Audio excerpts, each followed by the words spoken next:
Well, thanks for doing this, guys. Welcome. I'm gonna start with a bit of a compliment. Sorry, cringe, but I can say two of the finest actors I think of your generation. And we're very shallow. Thank you. I know. Yeah. Soak We'll it take it. Soak it up. Thank you very much. And you achieve, I think, something really spectacular in this film, which is going from kind of really heart-rending, very tender moments to sort of spit your coffee out last. Oh, great. Which those shifts are extraordinary. It's like Billy Wilder a bit. Oh, I he think. got away with it. Yay! That's brilliant. But I just wonder what it's like, you know, how this experience sort of compares to perhaps your more serious roles that perhaps people know you for. I always think people say, "Oh, you should do a comedy." I'm like, "Well, there's a lot of comedy in the serious stuff I've done, and there's a lot of serious stuff in the comedy." You know what I mean? I think it's the They best of work both best worlds when together. they're together. Yeah.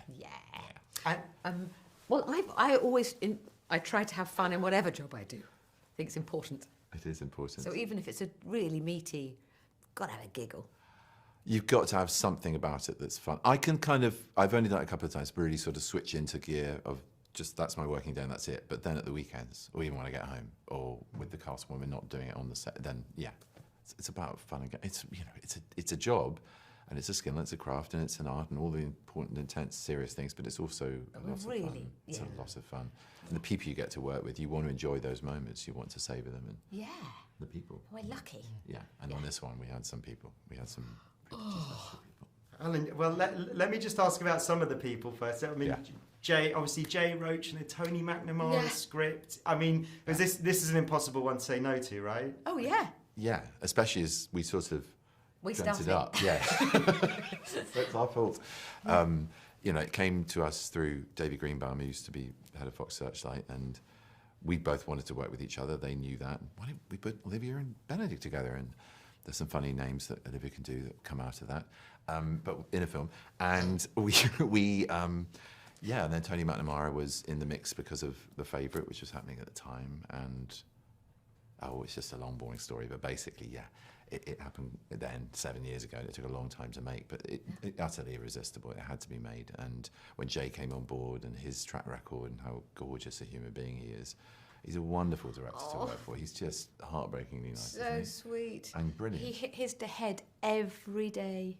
Every day on one of these things, all the time, He always wore a cap. And you wouldn't take it off. Oh my God! And the crew put dangly bits of fluorescent tape everywhere. Funny, And he's still hit his head every day. So I like sweet. that. Physical injuries from a shoot shows you Such committed. a sweet man. But a no-brainer.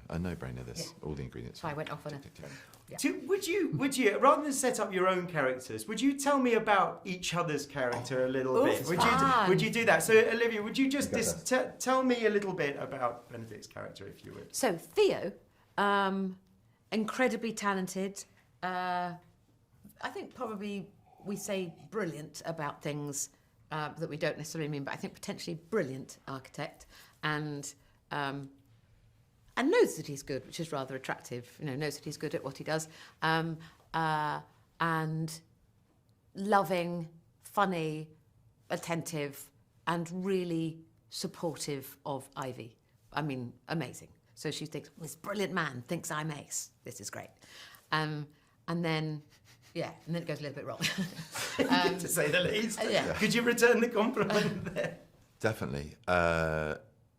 Wild, extremely funny, incredibly loving and attentive and passionate woman who sees eye to eye with her life partner and who makes him giddy with excitement at the prospect of life being one ever-evolving adventure, who he wants to support because he sees how trapped she is by the circumstance that didn't give her the promise it's given him, and so selflessly offers something for her to rise up, and she just does brilliantly. She flies, which is he genuinely loves. I mean, she's brilliant at what she does, and then it goes a bit wrong. Yeah. And both very, very clever people, which I really like. I mean, you get that from the very first scene. Yeah, we should have said that, should we? Well, no, but I can say that about from that very first scene, it was literally from the first line of dialogue, and I'm in. It's that sharp dialogue. Great. What was it like to do that with each other? You've got Tony's words, obviously, but they they have to feel like you? I mean, how do you start? I've watched her being brilliant and sharp as brilliant, sharp people, or not brilliant and sharp, but just brilliant, in countless. But it was just a joy. You know, she's a friend and has a name. Sorry, Olivia. Olivia, I watched her with pride as a friend for ages, and just like to actually be on the same stage playing with her, and that's exactly what we got to do. So it was a joy. It was just a joy, and just it ups your game. It just ups your game. Yeah, she constantly surprised me. There was nothing expected about what she delivered or the way she did it. And we change it and we muddle around with it. And she's more than easy to talk about how to do that. And if I wanted to change stuff, it's just like, yeah, well, it's all right. You know, do what you want to do. But I feel exactly the same. I'm a little bit cross you got there first. Sorry. But it kind of felt like you guys. I know this isn't you guys, but it felt like those words belonged to your characters. I wish I could come up with words like Tony does. Yeah. I just go, you are pretty close to it. joke. She's pretty close to it. She's doing herself down. She's pretty I think close we to all know that. The drinks in this room. They've been here for hours. Were there moments where it kind of fell apart and you just sort of ended up in hysterics? Because it felt like it had that energy. There were a few moments. There were a few. I can't remember, but the dinner scene. We were also obviously, quite well behaved. We were quite well behaved, Yeah. and we had families to get home to and stuff like that. Yeah. So we weren't wasting everyone's time. But there were a couple of uncontrollable moments, and I was trying to, you want the anecdote, don't you, when you're coming in to do these things? Yeah. I couldn't remember the ones where we did just lose it, but we did have a couple of moments where it was. I never can remember them when people go, very what was the hard. funniest moment on set? I know. I remember on Friday when I'm going home. I know. Or when I go, oh my God. it's all done Yeah. out there. But mainly, I think when Andy, when all the Americans came over, Andy, Kate, and Zoe, Suni was already there. Yes. She was hilarious. We did dance routines in the cafe with Suni and Shooty. That was fun. I missed out on that. I'm sorry, but we should do it again. We'll do it again. But when they turned up, it suddenly went, oh. Yeah. Because I think we were all couldn't believe our luck. Unbelievable. Every turn in this turn. Every way you turn. They're not just turns. I like turn. Yeah, every turn in this one's a gem. It's true, they really are. They're the top of the game. Yeah. And Andy and Kate in particular, just the volume of wit. You just see their scripts, and there were like 5 other scripts on the side of all lines. Some they were writing in the moments, but a lot they came to the stage with. You read it? Oh, yeah. I did read it. Were you struggling to learn it? Yeah. And they're just so free with it and making themselves laugh. That's when I thought I was really in trouble. Yeah. That's completely where we all lost it quite a bit. Yeah. And Kate made her. I think I could throw her under the bus a bit here. She's so brilliant, and she was improvising new material, and before she got to its full evolution, she'd start laughing because she knew what was coming. And that made us go. It was impossible. It was impossible.